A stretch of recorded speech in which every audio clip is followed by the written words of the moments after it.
What's going on, everybody? C4 here, and welcome back to the Madden 20 ratings prediction series. So there was a little bit of a breakup. I had some issues getting a roster that I actually kind of liked for a future roster. So shout out to Volvo over on the Flashback Franchise Discord, which you can join that. If you just join up my Discord, we can link you on over. That's where I use like all the stuff for the Flashback franchises and all that stuff. Cursive over there, Hold It Down does a great job. Really nice community that we started to build up. Well, more so he so, but well, yeah. So today we're continuing. Last video was the team that had the number 5 overall pick, which is the Bucks, and today we're moving on to the New York Football Giants and trying to project what their ratings are going to be. You know, they're going to be one of the worst rosters in the game, rightfully so, but they're going to be a fun team to rebuild, I think, and the fact that they have Saquon Barkley will always have them being a popular pick. I mean, they got Saquon, they got Evan Ingram, you got Jabril Peppers, so depending on, you have lots of really good athletes that'll be fun to use. So we're going to start right up looking at the quarterbacks. We have Eli Manning. We're going to give Eli 76. I mean, the season last year wasn't as bad as you might have thought, I guess. Like, just thinking about Eli Manning playing last year for the Giants, you're probably going to assume he was terrible. But his stats, 4,300 passing yards, 21 touchdowns to 11 picks. That's not terrible. You know, that's not a great year. That's not a bad year. Somewhere in between. So we'll give him a 76 for the time being. Placeholder until Daniel Jones reigns supreme. Now, this is where it comes, like the lowest ratings you get in the first round, historically speaking, for the last couple of Maddens, is like a 73.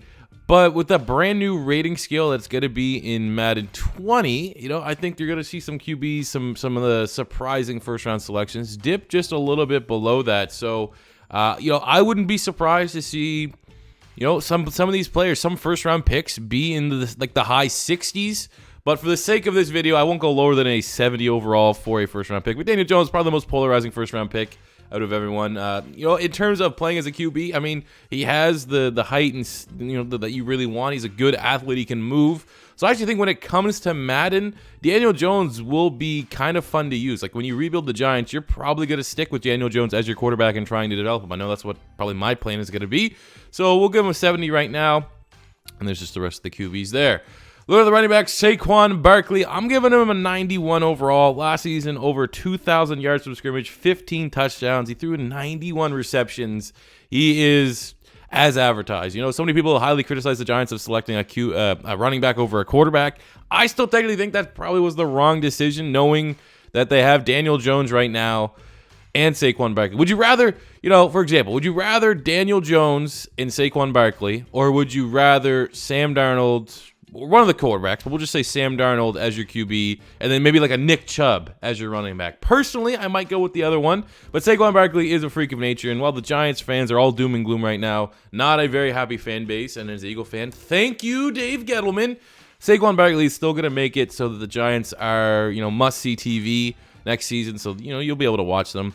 They got Wayne Gallman Jr. I actually kind of like him. I really did like him at Clemson. Those of you that know, I'm a Gator fan to my core, but I do try to enjoy one other team of every other conference. Just because we live in Canada, the games are sporadic what we get, and I am a Clemson fan, more so because of Brian Dawkins. Throw in my little, I'm a chick. This is how I pick my team. I love orange. Orange is my favorite color, so, but much more so, I like the fact that, I love Brian Dawkins. Deshaun Watson was amazing, and I really did like Wayne Gallman, who's at Clemson. So I'm giving him a 75. Fullback, you have Penny 68. Look at the wide receivers. Golden Tate coming over from the Philadelphia Eagles / Detroit Lions. He wasn't really, if you look at his stats last season, you're going to say that he took a pretty big step back. But I think the Philadelphia Eagles clearly misused him. He still is one of the better slot wide receivers in the National Football League. So I think 83 might be, at face value a little bit high for Golden Tate, but he still is going to be able to produce and still is really lethal at the slot. Now, here's where it comes a little confusing. Is they had their best wide receiver now that they moved on from Odell Beckham Jr. was Sterling Shepard. Last year, 66 catches, 870 receiving yards, 4 touchdowns. They are really similar style players. And are you just gonna have if your game plan is just to have Eli Manning throw slants and checkdowns the whole time, this might actually work. But who's gonna be the guy that can consistently, go deep, that can keep the defense honest, that can spread the defense? You got Corey Coleman. We'll give him a 73. I'll be slightly generous. He's a speedster, but he's not proven. He's not a proven deep threat in the NFL like he was at Baylor. There's just not a lot of I did like the selection of Darius Slayton. I thought that was a great pickup. And actually, even though I probably should modify a little, he's going to be faster. He's probably going to have 91 speed. He had, I think he ran 4.39 at the combine. it's not really about the bottom tier wide receivers. You're going to have to find a way to make it work and just throw a lot of slants here with the Giants.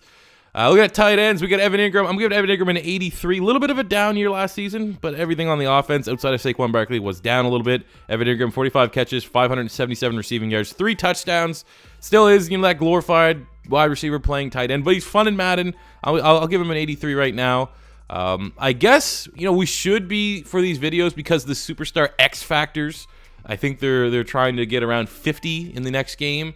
At least at release. I think Saquon Barkley is going to get one. So I guess we'll say that for these future ratings videos, who I think will get those very, very overpowered dev traits. So that's the rest of the tight ends. Offensive line, we gave Nate Solder 78. Will Hernandez, I really did like that pick. It's as annoying as it was. 79. Center is not great. You have Kevin Ziegler here at right guard. We're going to give him an 86. Now, they did bring in Mike Remmers. And I'm actually going to take him right now. I'm going to slide him actually to right tackle. If I had to guess, I think they brought him in to be a tackle to take over for like a Chad Wheeler. Mike Remmers, he had an all right stay with the Panthers, and I think he kind of was not great last season with the Vikings. But, he's an all right get. He's serviceable. But the Giants still, aren't, even with the addition of Kevin Zeitler, they're still not going to have a great offensive line. And it's going to be, they're going to make it hard for Saquon Barkley to be lethal, but I'm pretty sure he'll find a way to be good. On the defensive side, we have Davon Tomlinson moving to defensive end. I'm going to give him a 79 overall. He didn't have, he's one of those guys like a Pro Football Focus guy, more so affects the run than he does the pass. So he's solid. He's really, really solid. We have BJ Hill. I actually gave him an 80. He was really, really impressive. Every time the Eagles played him, he was that guy that was like very, very annoying. I was like, man, this guy keeps making plays. Last season, 7 sacks, 5 tackles for loss at NC State. A little bit of an underrated school for producing defensive talent. I think BJ Hill is very, very good. They got Dexter Lawrence with one of their 3 first-round selections. I'm giving him a 78. I'm a huge Dexter Lawrence fan. Again, another annoying pick, very similar to Saquon in terms of this is a guy that I really, really did enjoy in college. And it's just annoying that he went to a NFC East rival. But I think Dexter Lawrence is going to be incredibly overpowered at 300. He's like Don Terry Poe 2.0. He's going to be a guy that's going to have like low to mid 70s for speed. He's going to be ridiculously strong. So for someone like me that likes to use their defensive lineman, Dexter Lawrence is going to be like Vita Vea last year, except a little bit better. And I wouldn't be surprised to see him earn the nose tackle starting spot right away. He's that damn good. Look at the outside linebackers. First up, we got Lorenzo Carter. I'm going to give him a 77. Last season, he had 4 sacks, 7 tackles for loss. Freak athlete. I mean, he was Montez Sweat before there was Montez Sweat. Not as freaky as Montez Sweat, but pretty damn close. And I think, he's going to establish himself and have a strong sophomore season for the Giants.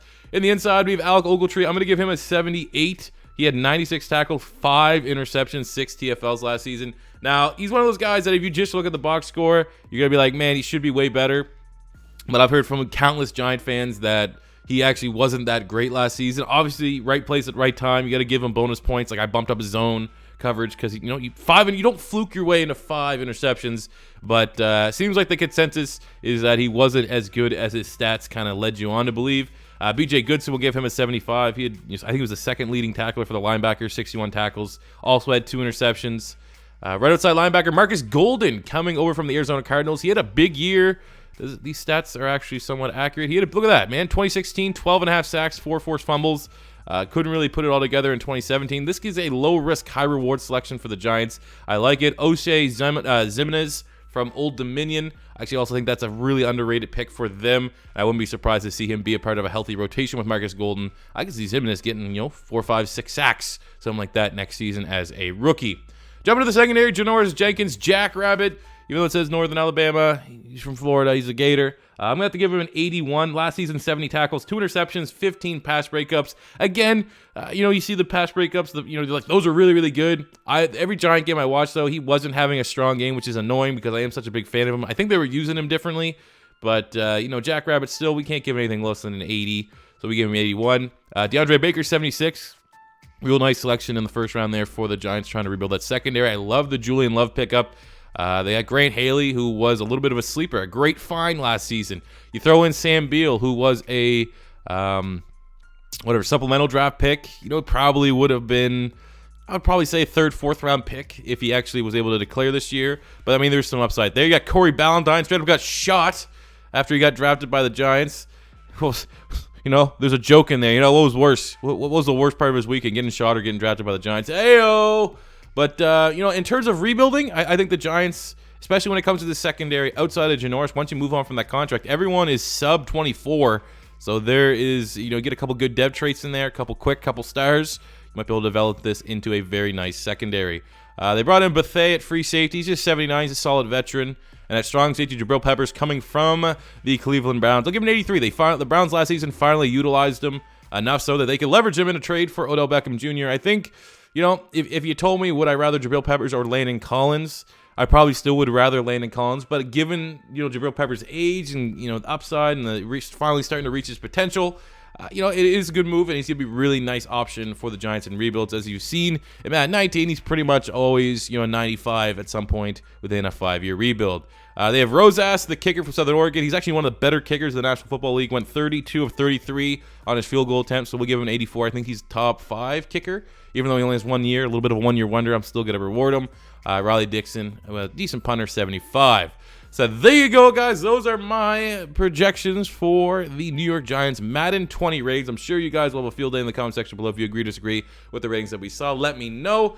That does it for me today, guys. Thank you for watching. As always, first time stopping by, don't be afraid to hit that subscribe button. Smash the like button if you enjoyed. And until next time, it's C4 saying peace out.